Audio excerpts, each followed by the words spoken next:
నమస్తే, welcome to BRK. నేను పద్మ. ఈరోజు మనతో పాటు స్టూడియోలో ఉన్నారు ప్రముఖ న్యూమరాలజిస్ట్ శ్రవంతి గారు. వారిని అడిగి అసలు మరిన్ని విషయాలు, మనకు కొన్ని సందేహాలు అయితే ఏవైతే ఉన్నాయో వాటిలన్నిటి కూడా నివృత్తి చేసుకునే ప్రయత్నం అయితే చేద్దాం. నమస్తే అమ్మ. నమస్తే అమ్మా. నమస్తే అమ్మ, శుక్రవారం రోజు ప్రత్యేకించి లక్ష్మీదేవి అనుగ్రహం కలగాలంటే ఏం చేయాలి, ఎలాంటి పూజ చేస్తే మంచి ఫలితాలు ఉంటాయి? మీరు చూస్తే గనక శ్రీచక్రంలో కేంద్ర బిందువుని చూస్తే అమ్మవారు మహాలక్ష్మీదేవి అని చెప్పచ్చు. అంటే అమ్మవారికి మనం ఏం చేయాలి అని అంటే కనుక లలిత అమ్మవారికి కనుక లలితా సహస్రం చదువుకోండి. అంటే ఈ ఆర్థికంగా బాగా కలిసి రావాలి, అమ్మవారి అనుగ్రహం ఉండాలి ముందు. మెయిన్ ఆర్థికంగానే అని కాదు, అమ్మవారి అనుగ్రహం ఎళ్ళవేళలా అన్ని సందర్భాల్లోనూ, ప్రత్యేకించి మన ధ్యానము దృష్టి అంతా కూడా అమ్మవారి పాదపద్మాల మీద ఉండాలి అని అంటే కనుక తప్పకుండా ఈ పని చేయాలి. ఇంట్లో ఆనందం అనేది వెల్లివిరుస్తుంది ఇది కనుక చేస్తే. వాళ్ళు కూడా ఒక కాల్ మాట్లాడాను నేను. అసలు ఆవిడ కష్టం చెప్తూ ఉంటే ఆశ్చర్యపోయాను నేను. అసలు ఎక్కడి నుంచి ఆవిడకి మోటివేషన్ ఇవ్వాలి, ప్రాబ్లం తీరుతుంది అని, ఎలా నేను చెప్తే ఆవిడ కష్టం తీరుతుంది అనేది నాకు అర్థం కాలేదు అసలు. అంటే ఒక్కొక్కసారి సందర్భాల్లో అన్ని వైపులా చుట్టుముట్టేసి ఉన్నాయా అని అనిపిస్తుంది. అలాంటప్పుడు మీరు తప్పకుండా అమ్మవారి పాదాలు పట్టుకుంటే ఎలా అయినా సరే అమ్మవారు తీసుకొచ్చేస్తారు బయటికి. కాబట్టి మీరు ఏం చేస్తారు అని అంటే తప్పకుండా బ్రాస్ ప్లేట్ ఉండాలి, ఇత్తడి ప్లేట్ అనేది ఉండాలి. మనం ఇందులో స్టీల్ ప్లేట్లు అవి వాడకూడదు. ఒక 27 తమలపాకులు తీసుకొని ఆ పెద్ద బ్రాస్ ప్లేట్లో మధ్యలో దీపం అనేది పెట్టండి. ఆ దీపానికి కొంచెం సింధూరం రాసేసి దాంట్లో ఒత్తులు వేయండి. 27 ఒత్తులు, పువ్వొత్తులు ఉంటాయి కదా, వేసి కొంచెం ఆవు నెయ్యిలో ముందే తడుపుకొని పెట్టుకొని ఉంటే మంచిది. చక్కగా పైన కొంచెం కర్పూరం వేసి ఒక పువ్వులు కూడా ఒక 9 పువ్వులు ఏవైనా సరే పెట్టండి. పెట్టి అమ్మవారికి హారతి ఇవ్వండి. అంటే మీరు లలితా శాస్త్రం చదువుకున్నారు, ఏం పూజ చేసుకోవాలి అన్నీ చేసుకున్న తర్వాత నైవేద్యం పెట్టేసిన తర్వాత మనం హారతి ఇస్తాం, అవునా? ఈ హారతి ఇవ్వండి. ఇచ్చినప్పుడు మీరు కదలకుండా నుంచో ఉండాలి అలానే. ఆ హారతి ఇచ్చేటప్పుడు పట్టుకొని మీకు నచ్చిన పాట పాడండి. మాకు పాట రాదు అని అంటే ఏ యూట్యూబ్లోనే పెట్టుకోండి పాట అమ్మవారిది, ఓకే? ఆ హారతి అయ్యేదాకా అమ్మవారి నామస్మరణ మాత్రమే ఉండాలి మీ మనసులో, ఇంకేం ఉండకూడదు. పాటలు ఏం లేవు, యూట్యూబ్ పెట్టుకోవడం అలవాటు లేదు మీకు, మాకు రాదు అంటారు ఒక్కొక్కసారి. ఏ పాట పెట్టుకోవాలో ఇవన్నీ డౌట్స్ మనకి. కాబట్టి శ్రీమాత్రే నమః అనుకుంటే అలా నుంచోండి హారతి అయ్యేదాకా, ఓకే? మినిమంగా 27 ఒత్తులు కదా, కొంచెం ఎక్కువసేపు టైం పడుతుంది, ఒక 15 నిమిషాలు 20 నిమిషాలు పడుతుంది హారతి అంతా అయ్యేటప్పటికి. పెట్టేసి ఏం మాట్లాడకుండా ప్లేట్ అక్కడ పెట్టేసి తలుపులు వేసేసి అలా కూర్చోండి. అమ్మవారు తప్పకుండా తీసుకుంటారు. మీరు చూస్తే కనుక నేను 17-18 సంవత్సరాలకే నేను శ్రీ విద్యోపాసన తీసుకున్నా. ఒక 22 ఏళ్ళప్పుడు నాకు ఒక ఆవిడ చెప్పారనమాట, ఇట్లా తమలపాకులతో హారతిస్తారు మణిద్వీపంలో అమ్మవారికి అని చెప్పి. ఆవిడ చెప్తూ ఉంటారనమాట అమ్మవారికి 7 వారాల నగలు ఎలా వేస్తూ ఉంటారు. ప్రతిసారి అమ్మవారికి అందరూ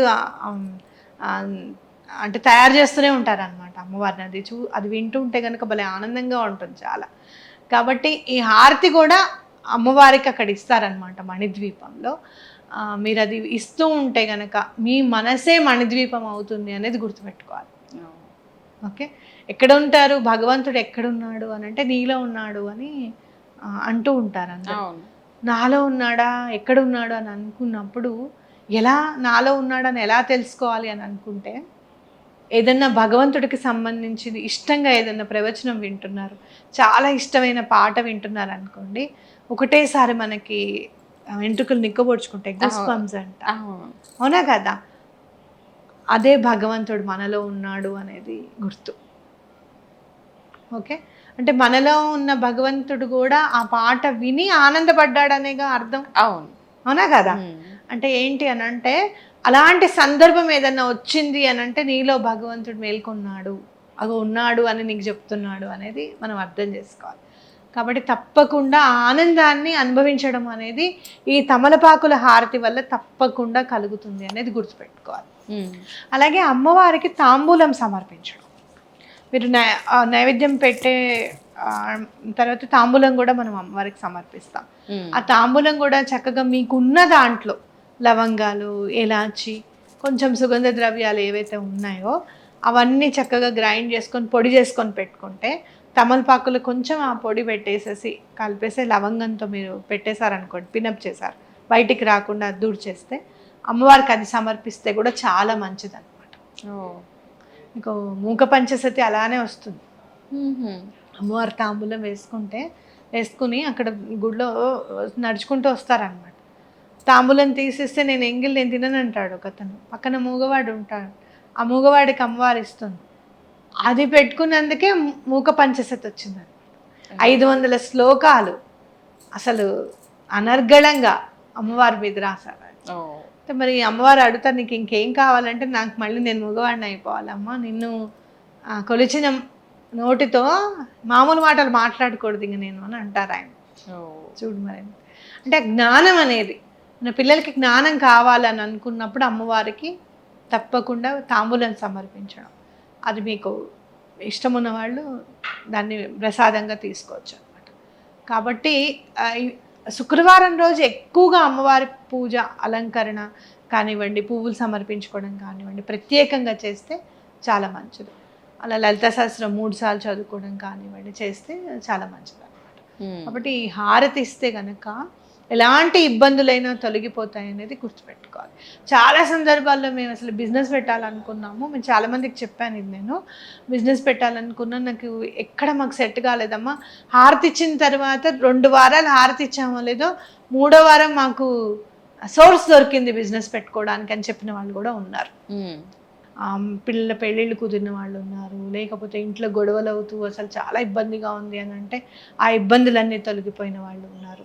కాబట్టి ఎవరైనా సరే ఈ పని చేస్తే కనుక శుక్రవారం ఇది ఒక దైనందిన జీవితంలో ఈ భాగం చేసుకుంటే కనుక చాలా మంచిది. అయితే ఒత్తులకి ఆవు నెయ్యి వాడితే మంచిది, అంత స్తోమత లేదమ్మా ఇప్పుడు మాకు అని అనుకుంటే కనుక నువ్వుల నూనెైనా వాడుకోవచ్చు అనమాట.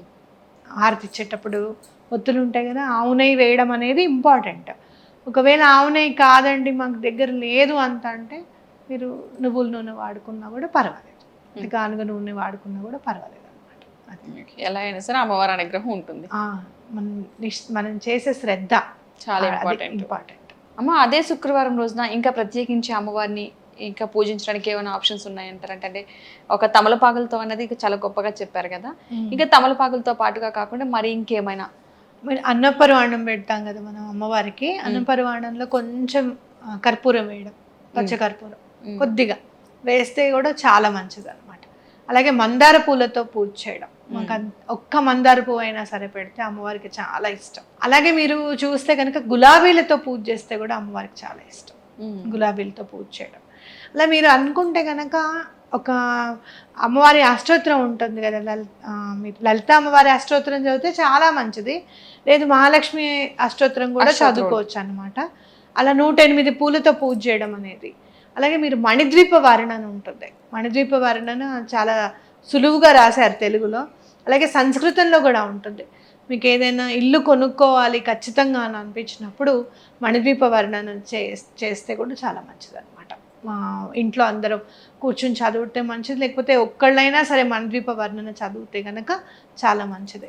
అలాగే మీరు ఇల్లు కొనుక్కోవాలనుకుంటున్నారు, ఆ ఇంటికి కూడా ఒక పేరు, ఎంత బాగుంది కదా, ఇంటికి కూడా ఒక పేరు పెడతాము, అమ్మా ఈ పేరు పెడుతున్నాము, నీ పేరు తల్లేది, ఈ పేరే మేము పెడదాం అనుకుంటున్నాను ఇంటికి, ఆ ఇల్లు నాకు సమకూరేటట్టు చూడు అని చెప్తే తప్పకుండా ఆ మణిద్వీప వాసిని మీకు కూడా ఒక మణిద్వీపాన్ని ఇస్తుంది. అది నమ్మండి తప్పకుండా. ఎందుకు అని అంటే కనుక నేను అలానే దండం పెట్టుకున్నాను, మేము ఇల్లు కట్టుకోవాలమ్మా అని చెప్పి మా ఇంటికి అలానే శ్రీమణిద్వీపం అని పేరు పెట్టాం. ఓకే, అంటే ఏంటంటే ఏదైతే మనం అమ్మకి దండం పెట్టుకుంటామో అది తప్పకుండా నెరవేరడానికి ప్రకృతి మనకి హెల్ప్ చేస్తుంది, పరవశించిపోతుంది ప్రకృతి. అబ్బా వీళ్ళు కదా అమ్మవారి పేరు పెట్టుకుంటారు, వీళ్ళకి ఎలా అయినా సరే మనం అనుకూలించాలి అని అనుకుని ఆ పని చేస్తుంది అనేది నా గట్టి నమ్మకం అనమాట.